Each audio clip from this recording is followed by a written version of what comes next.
That afternoon, the Colorado sky sank into a red glow, as if the last warmth of the day was holding on. Naomi Rivers sat in the back of the wagon, her hands clasped so tightly the knuckles blanched. The dirt road stretching west felt endless, and every turn of the wheels lifted another layer of gray dust onto her dress. She knew this journey was not leading her toward a new life. It was carrying her away from herself. For those weeks, her father had stayed silent, his eyes hollow from the long drought. That morning, he spoke 3 words. "You must go." And Naomi understood. They had run out of choices. To save the ranch, she, their only daughter, had to become the final bargaining piece. When the wagon stopped at Rat Ranch, Naomi felt her heartbeat falter. The wooden house stood alone in the span of sunburned grass, each board carrying the fatigue of years of hard wind. The man waiting on the porch mirrored that same worn stillness. Cold der right, 29, we were quiet. He looked at Naomi not with the eagerness of a man about to gain a wife, but with the eyes of someone familiar with loss, enough to know not to expect anything anymore. His gaze passed over her, paused a moment on her trembling hands, then moved away, as if he feared that looking longer would be selfish. "Come inside," he said. His voice was low and rough, tired, not cold, only drained. Naomi stepped in. The scent of old wood and a faint trace of lavender tightened her chest. No one needed to say it. She knew that fragrance belonged to the woman who once stood in this place, his late wife. Dinner was simple: bread, stew, a bowl of hot soup. Calder spoke only of the ranch, the weather, and that he would not force anything upon her. Naomi answered softly, trying to steady her voice. In the corner, a pair of small eyes watched her. A girl about 4, hair tousled, arms wrapped around a worn doll. When Naomi turned toward her, the child hid behind her father's leg. "This is Maisie," Calder said quietly. The girl said nothing, and no one had to explain. Her mother's death had taken her voice with it. Now and then, Naomi caught Maisie's gaze, dark, wary, carrying something thin as hope. That look made Naomi set her spoon down just to breathe again. After dinner, Calder led her down the hall. "Your room is here," he said. He called her you, but his tone felt like he was holding a needed distance, afraid of touching anything too fragile. Naomi stepped inside. A plain bed, a white curtain, a window facing the fields. Everything was neat, yet faintly marked by the woman who lived here before. They could see it, the small wooden box on the table. Naomi touched the edge of the blanket, feeling the strange weight of stepping into someone else's life, where everything already had its place, and she was set down like a replacement object. The door closed softly behind her. Naomi sat on the edge of the bed, her shoulders lowering as the stone weight she had carried all day finally broke open. In the wall beside her, Calder's footsteps reached his own room, then stopped. Only a thin wooden wall stood between them. Yet Naomi felt an entire world lay in the space that separated them. Outside, the evening wind swept across the open fields, carrying the cool breath of the coming night. Naomi pulled the blanket closer and closed her eyes, but the image of the child hiding behind her father, Calder's worn gaze, and her father's words that morning, pressed into her mind like thorns. The first night of this new life, a life she never chose, closed with the sound of wind, the creak of wood, and the quiet distance between two strangers who had become husband and wife on paper. The first morning at Rat Ranch arrived with pale light falling through the window, waking Naomi before the rooster could crow. She sat up, wrapped a thin shawl around her shoulders, and let her feet touch the cold wooden floor, a reminder that this was not home, not hers, not chosen. But somewhere inside, a faint voice told her she had to begin somewhere. When Naomi stepped into the kitchen, Calder was already there, holding a cup of coffee. His gaze turned toward the misted fields. He nodded, slow, as if afraid of startling her. "Good morning," he said. His voice held that same rough edge from too little sleep. She answered with a small smile and started preparing breakfast. Her hand brushed his when she handed him a glass of water, a fleeting touch, but enough for both to halt for half a second. Calder looked away at once. Naomi felt her heartbeat flare, not from fear, but from how close they stood for two people trying not to be hurt again. Maisie sat in the corner with her doll, her watchful eyes following Naomi's every move. She ate slowly, as if waiting for permission. Naomi reached to smooth a stray curl on the girl's forehead. Maisie didn't pull back, but her small body tensed like a young bird and used to any hand. The wooden house, once cold, grew warmer under the sound of pots and pans, the scent of simmering soup, and Naomi's quiet work. Dust that had settled for seasons was wiped away, the tablecloth replaced, the windows opened to let the wind in. Calder noticed all of it, but said nothing. At times he passed by the kitchen, stopping as if he meant to speak, then thinking better of it. Naomi saw that awkwardness, a kind of gentleness held back by fear. Near noon, hoofbeats sounded from afar. Naomi looked up to see three women riding toward the porch. Their dresses drifted in the breeze, their posture stiff, their eyes sharp from too much practice in judging others. "We just came to see the new bride," one said, her smile thin as a blade. Naomi stood straight, hands placed on her apron, no bowing, no retreat. Another woman looked her over and murmured just low enough to wound. "Right does know how to choose. Says nothing like the last one." Everyone understood the meaning. Naomi's skin was darker. Calder's past was lighter.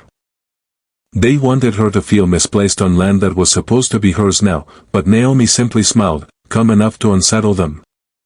"I wish you ladies a good day," she said, her voice soft but steady. Calder had appeared behind her without a sound. He stood slightly angled, forming an invisible barrier between Naomi and the sharp tongues outside. "If you came for rumors," he said slowly, "I have nothing to offer. No anger, just finality." The women withdrew, leaving a trail of whispers behind them. When the gate closed, Naomi exhaled deeply. Calder looked at her longer than usual. He held gratitude in something gentler, as if he was beginning to see she was stronger than he expected. Evening passed in quiet warmth. Naomi washed dishes while Calder chopped firewood outside. The fading light fell across his shoulders, casting a long shadow stretching to the porch. She watched him a moment longer than she meant to. Maisie sat on the rug, doll in hand, her gaze fixed on Naomi as if afraid she would vanish if she looked away. When Naomi bent to pick up a fallen cloth, Maisie stepped closer, very slowly. The girl leaned her head against Naomi's leg, not a hug, just a small touch, as if testing whether the ground beneath her was safe. Naomi knelt and gently brushed the girl's hair. Then, with a voice trembling like a new leaf in the wind, Maisie spoke her first words since her mother died. "Ma." Naomi froze. The kitchen fell silent as though the wind had been stopped outside. Calder turned, eyes wide, as if he couldn't believe what he heard. Naomi didn't know how to answer. She only placed a hand on Maisie's back as carefully as one touches a healing wound. It was the first breath Rat Ranch had taken in a long time. Soft, fragile, real enough that Naomi felt something shift inside her. The days that followed drifted by like underground water moving through the earth. Quiet, unhurried, yet steady enough that even Naomi didn't realize she was changing Rat Ranch with every breath. Calder noticed it first, not from the warmer kitchen or the house losing its damp smell, but from Maisie herself. The girl once withdrawn like a small shadow, now followed Naomi step for step. When Naomi sewed, Maisie sat beside her. When Naomi swept the yard, the child sat on the porch with her doll watching. Her gaze was no longer fearful, but held a soft trust like early mist settling over dry fields. One afternoon, Calder stood by the horse barn watching them from a distance. Naomi sat on the porch floor, her head slightly tilted as she mended a small dress for Maisie. The girl leaned close, her knee touching Naomi's leg. It seemed she had found a new sense of safety in the arms of a woman who never imagined she would become a mother. Calder gripped the barn rail. Gratitude and displacement wove together inside him. The feeling of a man standing at the threshold of warmth, but afraid he didn't deserve to enter. That evening, Naomi was washing dishes when her eyes caught the shawl her mother had placed on the table. The scent had faded, but the longing had grown sharper than usual. Suddenly, she covered her mouth as tears burst through like a cold wind sweeping across her back. She tried to hold them in, but a small broken sound escaped. Colder stepped into the kitchen at that moment. He stopped short as if afraid his presence alone would hurt someone again. "Naomi, is something wrong?" His voice was so low she couldn't tell where concern ended and uncertainty began. She wiped her face and shook her head, though her shoulders kept trembling. "I just miss home." A simple sentence, heavier than any complaint. Colder touched her shoulder for the first time, not hesitant, but not rushed. His hand was warm, roughened by years of labor, yet carrying an intact gentleness. Naomi looked up, her eyes still wet. They both stayed silent. No avoidance, no closeness forced, only close enough to hear each other's breathing fill the small kitchen. The next day, Naomi carried a basket of eggs to sell in town. She went alone because Calder was working the fields, but Pine Ridge was not kind to strangers, especially a black woman who had become the wife of Calder Wright. The man half the town had wished to claim. Whispers followed her like long shadows pressed to the ground. "Who does she think she is walking into that house so fast? They say Calder married her just to watch the child. Quick, isn't it?" Less than a month after Sarah died. Naomi did not bow her head, but each step grew heavier. When she stepped out of the general store, a group of women blocked the doorway. One raised an eyebrow. "Wright's new bride comes to buy salt. Don't know if it's for cooking or to rub into someone's face." Naomi held a polite smile. "I'm only doing my work." But before they could answer, a low voice came from behind her. "That's enough. Colder." He stood there, tall, breath hard as if he had hurried. "He says we're cold enough to silence all three women." "Naomi has done nothing to you," he said, "and her dignity isn't yours to touch." Naomi felt her heartbeat shift, not because he defended her, but because of the way he said her name, steady, sure. As if naming something that mattered. On the ride home, neither spoke. Some silences are heavy. Others are warmer than words. When the wagon bumped over the dirt road, Naomi realized Calder was watching her. He turned away at once, but this time she had seen it. The look lasted longer than usual, softer than usual, more honest than anything he had ever said. Naomi had grown used to the rhythm of life at Rat Ranch. Early mornings by the stove, afternoons with sunlight slanting across the porch, and long evenings filled only with the wind running through the fields. But there was one door in this house that Calder never opened when she was nearby, his late wife's room. She never asked, and he never explained. But that afternoon, while searching for thread to mend Maisie's dress, Naomi noticed the door slightly ajar, opened by a line as thin as a strand of hair. She hesitated, then stepped closer. Inside, the late light fell in a slanted gold painting the room like a memory still alive. Calder sat on the edge of the bed, head bowed, his broad back drawn in as if the weight of grief had shrunk him. In his hands was a shawl, pale lavender, still carrying a faint scent of worn lavender. He lifted it to his face, not crying, but each breath tearing the silence into small frayed pieces. Naomi wanted to turn away, but her feet wouldn't move. Only when Calder sensed someone there did he look up sharply. "Naomi." His voice was rough, not with anger, but with the fear of being seen without armor. She didn't apologize. She didn't say she hadn't meant to intrude. She simply stood there, hands folded, humble but not small. "I only came to get some thread," she said gently. "I didn't mean to intrude." Calder set the shawl down and exhaled, a breath carrying months that had never healed. "It's not your fault," he said. "I just haven't learned how to put the past down." The words fell between them, and neither dared pick them up. That evening felt longer than any before. While cleaning the kitchen, Naomi lifted a pot too hot, and the rim scraped her wrist. She flinched. Calder came to her side at once, faster than she could react. "Let me see." Not an order, not a request, simply the voice of a man who couldn't hide concern in time. His fingers touched her wrist, only for a brief moment, yet enough for warmth to travel down her spine. Naomi didn't pull away. Calder wrapped the red mark in clean cloth. The gesture was simple, but careful and quiet, the quiet of someone who had known loss and feared losing again. When he finished, Naomi felt heat rise in her eyes without knowing why. Another day, Calder worked heavy labor near the horse pens, shifting timber to repair the fence. When he came inside, the back of his shirt had split open, and blood showed in a dull streak. "What happened?" Naomi asked. "It's nothing," he said, sharper than intended, but not trying to push her away. "Let me see." Dime, it was Naomi touching him. She washed the wound with warm water. Her hand so light that Calder turned his face aside to hide an odd shiver in his eyes. Naomi saw the old scars, the lines of fatigue on the shoulders of a man who had carried too much for too long, and she understood. That was why he kept her at arm's length, the fear of losing someone he let himself love. Maisie, sensing something shifting, began to smile more. The first was a small giggle when Naomi taught her to braid her hair, then a louder one when Naomi told a story. And one afternoon when Calder came home, the girl ran to the porch, her mouth bright with laughter. Calder froze.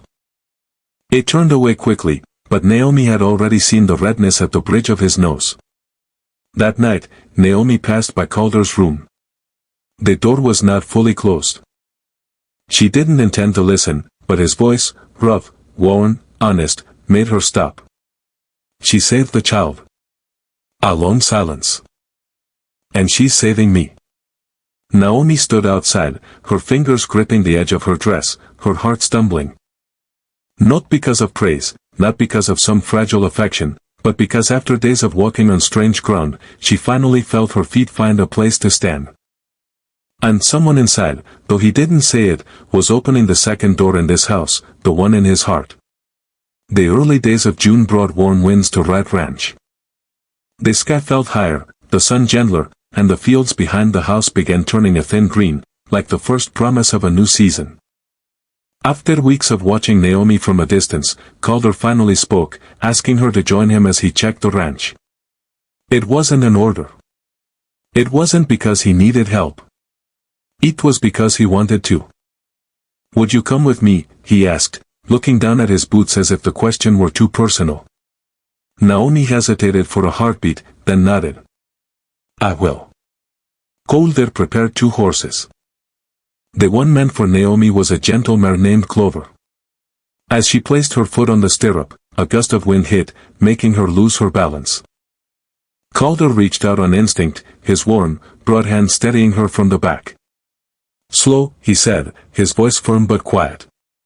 Naomi felt the warmth of his touch through the thin fabric of her dress. The moment didn't last long, only seconds, but enough to send her heart into a quick, startled beat. As they rode out into the fields, the west wind blew hard, sweeping Naomi's hair behind her shoulders. A strong gust pushed against her, making her lean on the saddle.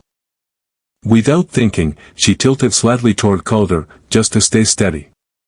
But he stiffened, not from surprise, but from the strange ache of something familiar and distant. The warmth of another person beside him. He turned his head slightly, seeing Naomi trying to compose herself, her lips pressed together in embarrassment. "You all right?" he asked, his voice lighter than the wind. "I'm fine," she whispered, though her chest felt tight, as if held in someone's hand. At noon, rain rolled in suddenly from the mountains. They urged the horses toward a small wooden shed the cowhands used when the weather turned. Inside, it was only the 2 of them. Rain hammered the roof like a drum. Their breaths mingled in the amber dimness. Calder stood by the doorway, his shirt partly wet. Naomi stood behind him, rubbing her hands together for warmth. For a few long seconds, they looked at each other. No avoidance. No awkwardness. No need for any explanation. Only their eyes, longer, deeper, as if each was trying to read the other without speaking. Calder swallowed. Naomi was the first to look away, though her breath caught in her throat. Neither named the feeling, but it was real, as sure as the damp air warm clinging to their hair. By late afternoon, the sky cleared, and Maisie ran out to the porch to greet them. Her face shone, her eyes wide like bright stones. "Papa. Mama. Together." The words came out whole, the first full sentence she had spoken in months. Naomi froze. Colder seemed pinned in place, unable to move. Mama. Maisie repeated, pointing at them, her tiny hands touching both adults. Together. The words filled the house, Naomi's chest, Calder's breath. Naomi knelt to hold Maisie, her face pressed into the child's sun-warmed hair. Calder stood there with his hand gripping the doorframe, as if steadying himself against a wave. That evening, Naomi stood on the porch cleaning mud off her boots. Calder stepped out and paused beside her. Not too close, but no longer keeping the distance he once held. She called you mother, he said quietly. I know, Naomi exhaled. I don't want to replace anyone. That's not it. Calder shook his head, his eyes fixed on the dark stretch of earth before them. It's just she hasn't called anyone that since Sarah died. Naomi stayed quiet, then she spoke gently. You're afraid to love again. Calder est finit, the words striking the place he tried hardest to hide. I don't get to, he said, not looking at her. I did once and lost it. I don't know if I can bear losing again. Naomi's hands tightened. But you still ask me to come. You let me near Maisie. You let me near you. Calder turned toward her, his eyes carrying both gratitude and pain. That's the problem, Naomi, he said. You're opening doors I locked long ago. Naomi looked down at her hands, hands used to kitchens, children, quiet days. But now, they were growing used to Calder's presence beside her. She finally recognized what she had tried not to name. She was beginning to feel. And in the soft dusk of the ranch, Calder stood closer to her than he ever had. A man trying to step past the fear that had held him for years. 4 months had passed since the day Naomi stepped into the house called Rat Ranch. 4 months long enough for the land to shift through 2 seasons. For Maisie to move from silence to bright laughter. For Naomi to learn the scent of wind in every corner of the fields. And long enough for Calder to realize that, despite all his efforts to avoid it, his heart had quietly turned toward her. That night, the sky fell heavy, stacked with dark clouds. Tom, the ranch hand, rushed from the barn to the house. Calder. Whiskey. Sis giving birth, but it's bad. Calder didn't even take a coat. Naomi followed him without needing to be told. In the barn, Whiskey, the mare he had raised since she was small, lay on her side, hooves scraping the floor weakly. Her breath was sharp, her eyes filled with fear. Breach? Naomi asked, her voice shaking but steady. Calder nodded. I need someone to hold her head. Tom's getting hot water. Naomi, can you do it? I'll do it with you. Used one sentence and Calder looked at her longer than necessary. Inside the barn, the oil lamp flickered hard. Naomi knelt by Whiskey's head, her hands pressed to the mare's neck, whispering words she didn't remember later, only that she wanted to calm a creature in pain. Calder worked behind her, strong hands careful and precise. Come on, Earl. We're doing this, he murmured. Sweat slid down his temple, darkening his hair. Naomi watched him through the dim light, broad frame, shoulders braced, not only fighting to save a horse, but fighting against the fear of losing one more thing in his life. Rain hammered the roof in sharp beats. Calder, she's weakening. I know. His voice sounded as if something heavy pressed on his chest. But I won't let her die. The words made Naomi tighten her hold around Whiskey's head. She understood. Calder always fought until there was nothing left to lose. Minutes passed, long as winter, until Calder breathed out. All right. All right. Sis turning. And then, with a soft thud, like relief breaking open, the foal dropped onto the straw, teeny, trembling, alive. Calder cleared its mouth, patted its side until a thin cry rose, the first breath of life. Naomi burst into tears. No time to hide. No need to hide. Calder turned. When he saw her wet face, his expression softened so much she had to look away to keep from breaking. Naomi. He meant to say something else, but couldn't. They stepped out of the barn when the rain had stopped. The scent of earth after the storm rose clean and strange, cool wind brushing over them, but not touching the warmth inside their chests. Calder reached for her hand first. Light. Hesitant. Real. Thank you, he said, his voice low and deep as salt. I couldn't have done it alone. Naomi shook her head. We did it together. In that moment, Calder looked at her as if seeing her clearly for the first time, not as a bought bride, not as help, but as someone alive, strong-willed. With a steady heart that frightened him by how much it moved him. Now, you make me. Calder swallowed. You make me want to believe in something I buried. Naomi felt herself standing before something larger than a confession. Wind carried the scent of wet grass. She looked up at him, her deep brown eyes meeting his. I don't need you to promise anything, Naomi said in a small but certain voice. I only need you to be honest with what you feel. Calder stepped closer. The distance between them narrowed to a breath. I can't promise love yet, he admitted, his voice trembling for the first time. But I want to try with you, if you'll let me. Naomi didn't answer with words. She placed her hand over his chest, right where his heart pounded hard enough that he had to close his eyes. I will, she whispered. Calder leaned down. The kiss came slowly, not rushed, not hungry, as if he feared hurting her. Naomi placed her hand on his cheek, drawing him closer. The kiss wasn't fiery or claiming. It was two hearts touching for the first time without any walls left standing. That night, they returned to the house and walked to his room somehow, but without haste. Calder paused at the door. If you don't want to, Naomi pressed her lips to his sentence, stopping it. I want to if it's you. The night of intimacy did not rise in noise, only breath moving together, only hands trembling, not from fear of loss, but from finally finding. Calder touched Naomi as if she were something he had to learn from the beginning. Naomi held him with the certainty of someone who knew she wasn't replacing anyone. She was beginning something new. When the quiet settled, Calder held Naomi in his arms, his forehead resting against her hair. Thank you for being here, he whispered. Thank you for giving me a chance to be a man again. Naomi tightened her hold. Calder, I'm here because I chose this place. Outside, the sky after the storm opened softly. In the small room, they said nothing more, simply lay together. Two people once broken, now connected by a gentleness deep enough to begin healing wounds they had never dared to name. The morning after that night was not bright like in books. No birds singing. No sunlight falling across their faces. Only a quiet space, soft, a little shy, a little sweet, as Naomi woke and felt Calder's warmth right behind her.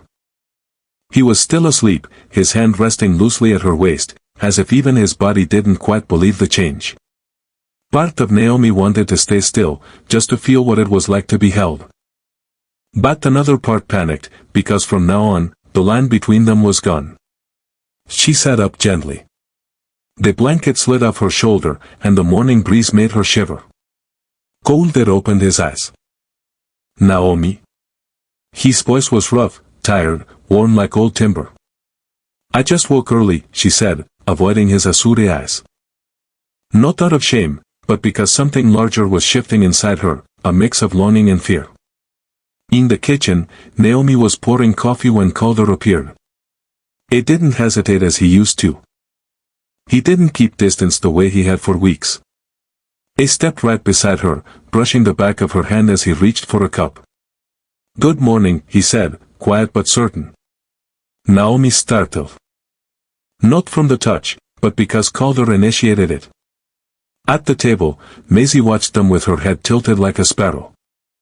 Then she smiled, a wide, bright smile, and ran to wrap her arms around both of their legs at once. Calder sat down, pulling Naomi to sit beside him instead of across from him. A small change, but Naomi felt everything shifting in a direction she hardly dared imagine.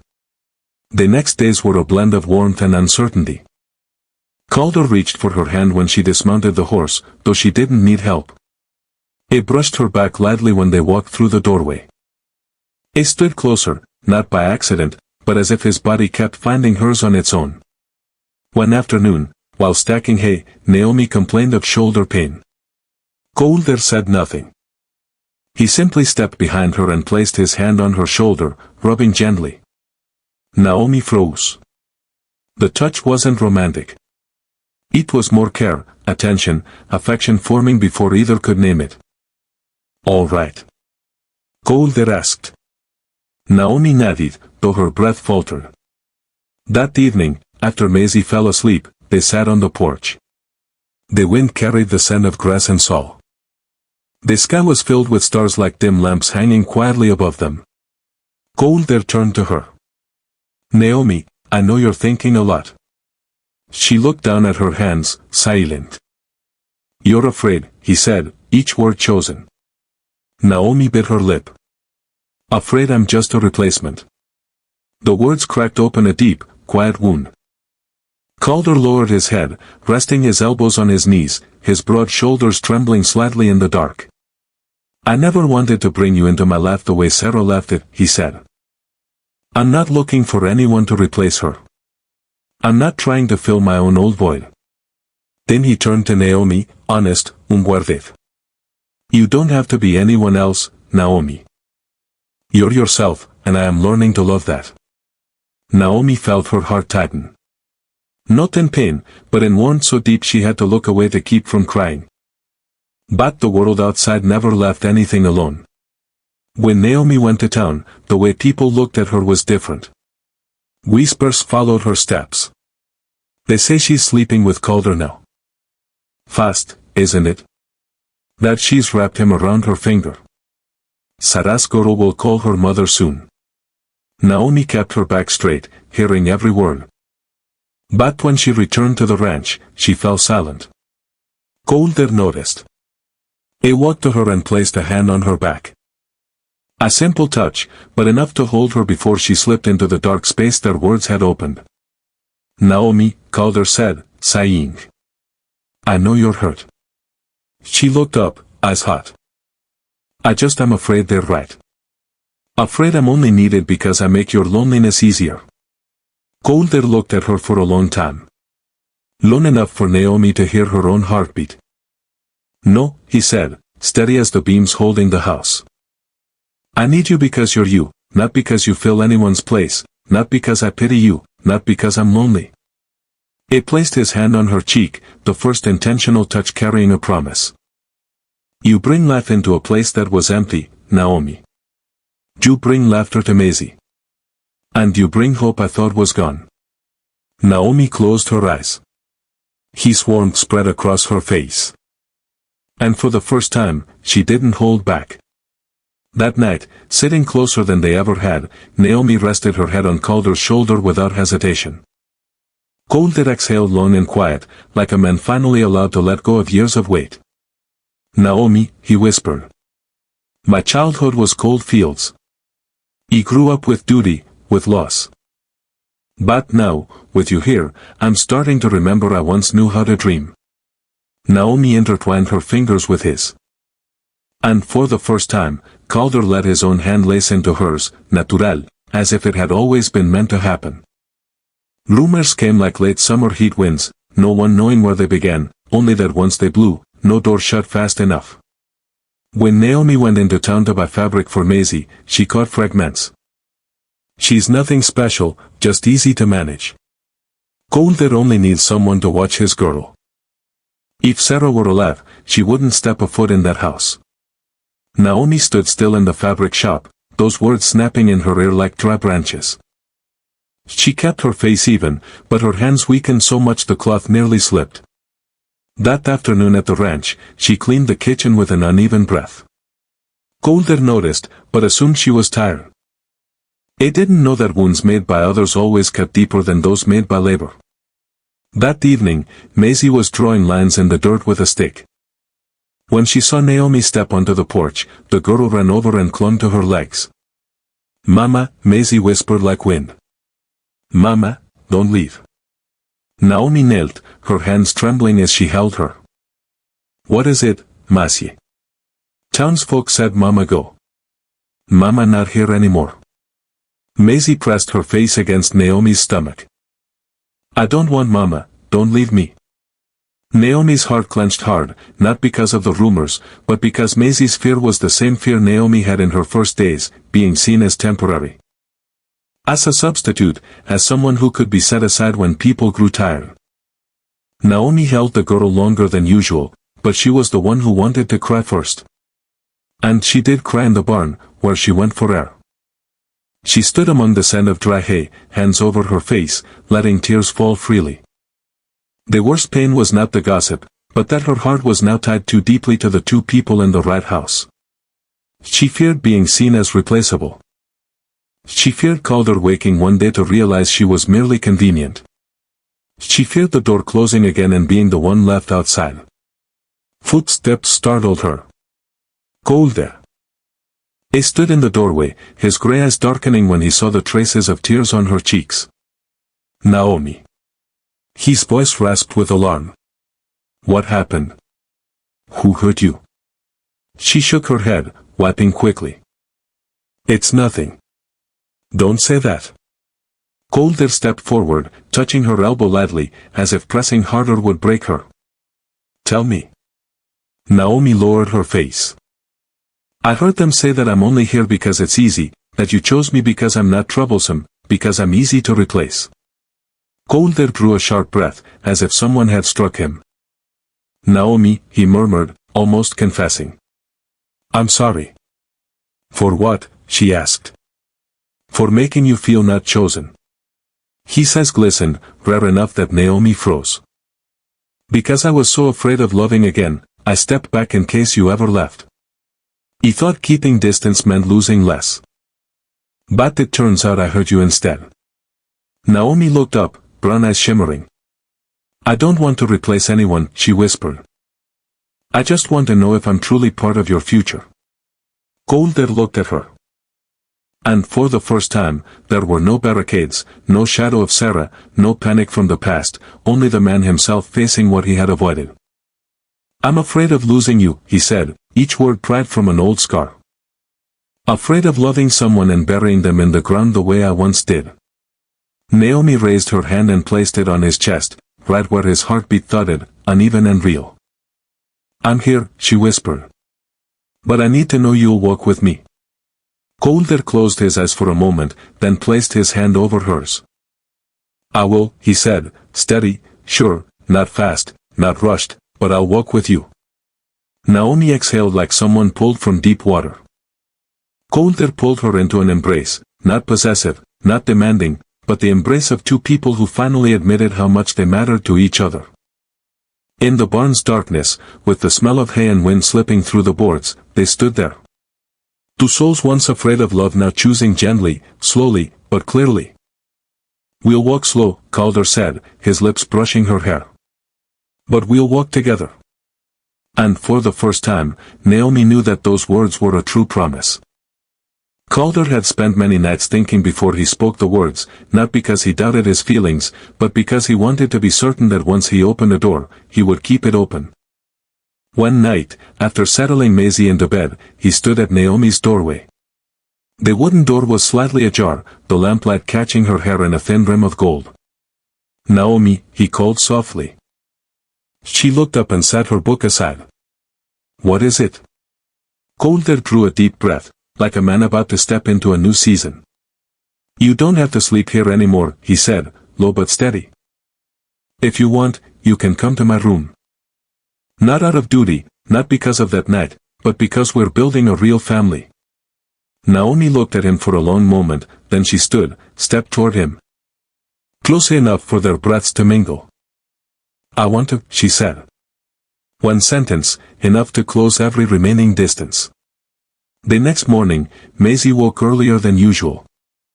When she stepped into her father's room, she found Naomi sitting on the bed, her hair loose around her shoulders, helping Calder button his shirt. Maisie froze for a heartbeat, then she ran forward, wrapping her arms around Naomi's legs. Mama. Her voice rang clear, whole, sure, so sure that Naomi brought a hand to her mouth to stop tears. Mama stays, Maisie whispered, holding tight as if afraid a gust would take her away. Calder looked at them, the woman he chose and the child he loved without having to learn how. For the first time since Sarah's death, something inside his chest eased. Perhaps this was what it meant to live again. At breakfast, Maisie sat between them, holding Naomi's hand in her left and Calder's in her right. Her small eyes sparkled as if she understood something was changing. Calder glanced at Naomi. In that look, there was no hiding, no fear, only deep gratitude. "You all right?" he asked softly. Naomi nodded. "I feel like I belong here." Calder turned away for a second as if to hide how his heart swelled at the words. A week later, Calder decided to take Naomi and Maisie into town. Not to shop, not to announce anything, simply to stand together as a family. He held Naomi's hand openly in front of everyone. No hesitation, no concealment, no fear. Whispers still linger. The West was slow to change, but for the first time, Naomi felt something soft within those looks. So many people greeted her. So many smiled at Maisie. Even the general store owner said, "The girl seems happier with you around." Naomi didn't answer, but her heart struck hard like a quiet thank you sent skyward. That afternoon, Calder led them to the small photography studio at the end of town where old cabinet portraits hung along the walls. The photographer polished his lens, studied them, and nodded. "First family picture." Calder didn't correct him, didn't deny, didn't say no. He simply placed a hand on Naomi's back, guiding her a step forward. "Yes. My family." Naomi's chest softened like grass after rain. They sat on the wooden bench. Maisie perched on Naomi's lap, her little hands gripping her dress. Calder rested one hand on Naomi's shoulder, the other holding his daughter's. The photographer draped a cloth, then said, "Hold still." In that quiet second, Naomi looked straight into the lens. But what she saw wasn't herself. She saw the Naomi from 4 months earlier, lost, frightened, sent away like a debt to be paid. And she saw the Naomi of now, held, chosen, called Mama, standing between two people becoming her new life. When the image was developed, the photographer handed them the preview. Naomi raised her hand to her mouth, breath-catching. For the first time in her life, she saw herself in the shape of a woman who was happy. Calder stood behind her, looked at the picture, then looked at her. "Look at you," he said, his voice low and soft as evening wind. "I see a future." Naomi smiled. Not the timid smile of old days, but the smile of a woman who had finally found the place where she was chosen. Not by arrangement, not by fate forced upon her, but by the hearts of two people walking toward her.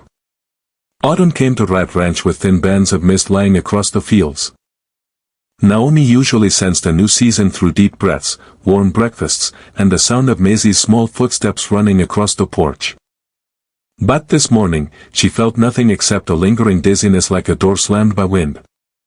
Naomi placed a hand on her stomach. The second time this week, her heart pounded. Impossible or possible? She hid the worry carefully, but the sudden surge of nausea betrayed her. Calder noticed before she said a word. That afternoon, when Naomi set a bowl of soup on the table, her hand trembled. Calder stood, came to her, his hand resting on her back in the instinctive way that he had learned.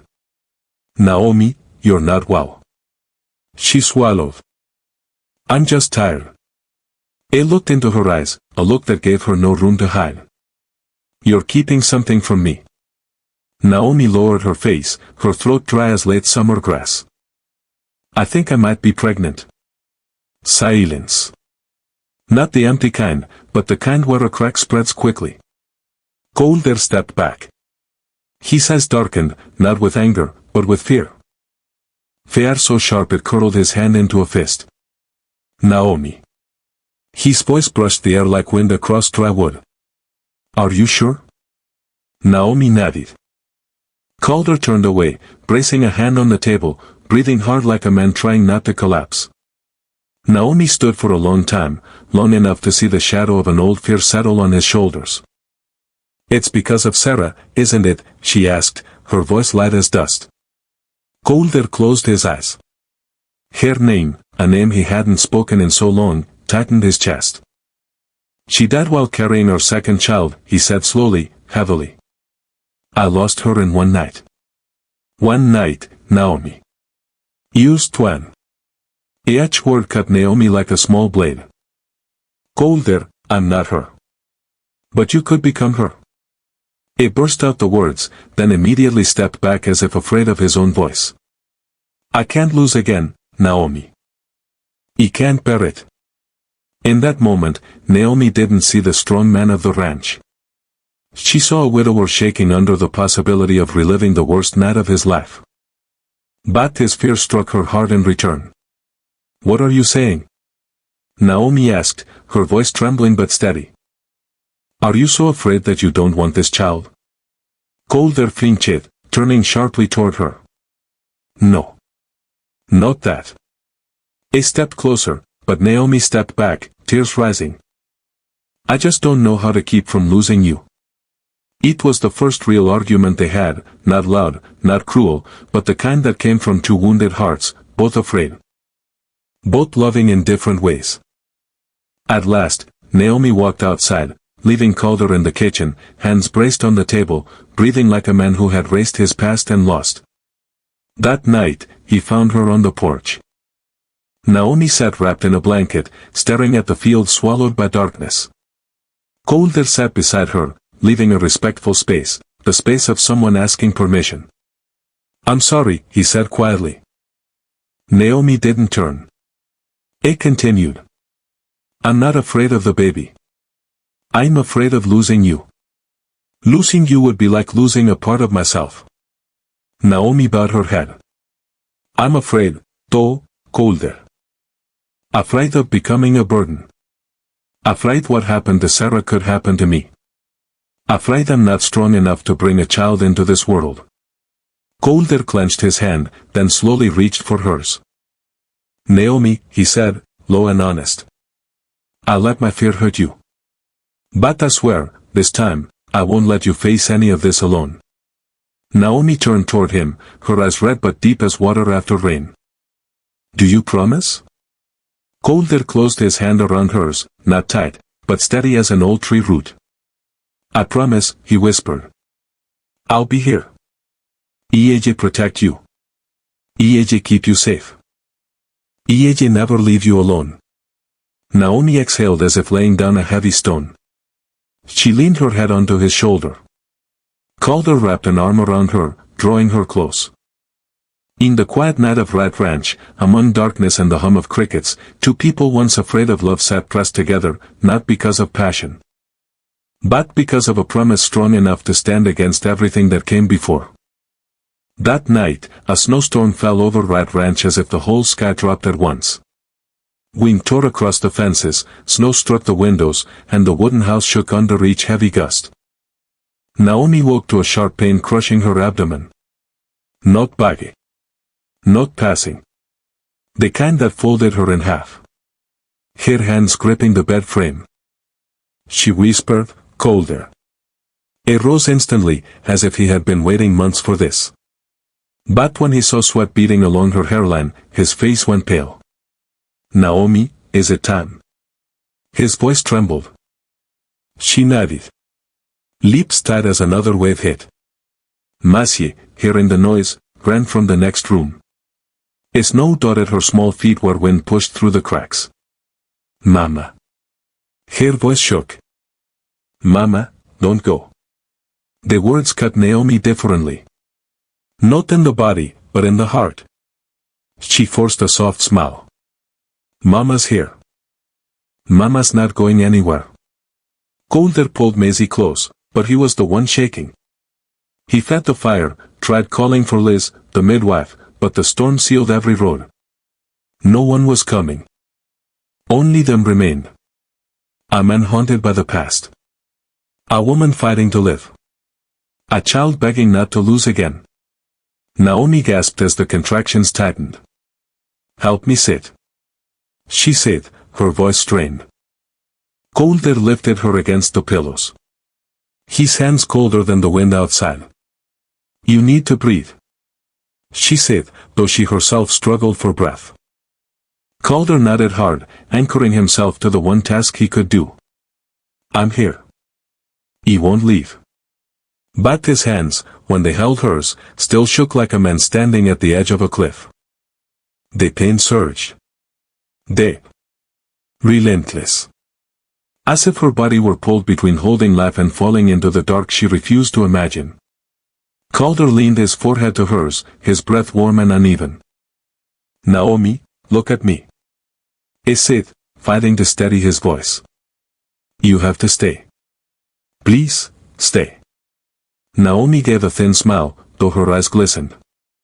I'm trying. Don't be so afraid. I fear no storm, no death, no cold. His voice broke. But I fear losing you. Another contraction bent her toward him. She clenched his hand so hard it drove him to one knee, but he never pulled away. Naomi drew air in short, sharp pulls. The pain peaked. She nearly screamed. Calder held her head, his forehead pressed to her damp hair. I'm here. You're not alone. Not ever.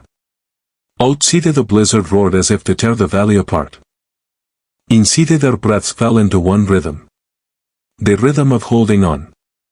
Naomi gritted her teeth and pushed, remembering the midwife's old instructions. Calder gripped her hand, his own hand throbbing, but he held firm. A quiet plea fell from him. Not the prayer of a believer, but of a man terrified of burying another love. Let her live. Let her stay. Naomi strained, her whole body trembling. Calder felt himself sinking into fear, but whispered close to her ear, You're strong, Naomi. You can do this. You can. And then, a cry. A smile at first, then rising, cut through the storm.